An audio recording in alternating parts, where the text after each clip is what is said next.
રવિવારે ભડિયાદ મુકામે મેદની પહોંચે નિશાન ચડાવશે। દર વર્ષની પરંપરા મુજબ આ વર્ષે પણ ભાલ પંથકના ભડિયાદ મુકામે આવેલા હઝરત રોશન ઝમીર શહીદ મહેમૂદ શાહ બુખારી દાદાના ઉર્સ પ્રસંગે ભાવનગરથી ભડિયાદ જતી પગપાળા મેદની આજરોજ ભાવનગર શહેરના ચાવડી ગેટ વિસ્તારમાં આવેલા હઝરત મોહમ્મદ શાહ બાપુની વાડીએથી દુઆ સલામ કરી રવાના થઈ હતી।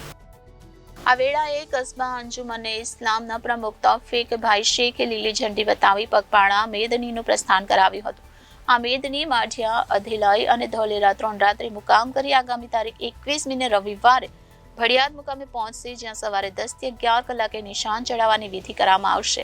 અત્રે ઉલ્લેખનીય છે કે ભાવનગરથી ભડિયાદ 65 કિલોમીટર નું અંતર થાય છે અને સતત 3 દિવસ સુધી પગપાળા મેદની ચાલશે। તે પણ ઉલ્લેખનીય છે કે આ દરગાહ શરીફમાં સૌપ્રથમ નિશાન અમદાવાદના દલિત સમાજનું નિશાન ચડે છે, ત્યારબાદ વડોદરાના મુસ્લિમ ધોબી સમાજનું નિશાન ચડે છે। તે જ રીતે હિન્દુ મોદી સમાજ દ્વારા સૌપ્રથમ આ દરગાહ શરીફમાં ઉર્સ પ્રસંગે ચાદર ચડાવવામાં આવે છે, જેમાં ખાસ કરીને નિશાન મુબારક દરગાહ શરીફના ગુંબજ ઉપર ફેંકીને ચડાવવામાં આવે છે। આ પ્રસંગે સમગ્ર ગુજરાત રાજ્યમાંથી મોટી સંખ્યામાં હિન્દુ મુસ્લિમ શ્રદ્ધાળુ લોકો ઉપસ્થિત રહે છે અને દોમ બુખારી દોમ દાદાના નારા લગાવવામાં આવે છે। આ દરગાહ શરીફ કોમી એકતા અને ભાઈચારાનું પ્રતીક છે।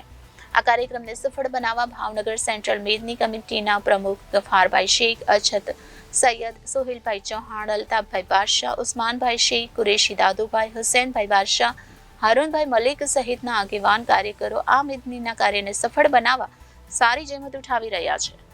કેમેરામેન રસુલભાઈ સૈયદ સાથે રિપોર્ટર ફિરોઝ મલિક, જનાદેશ ન્યૂઝ, ભાવનગર।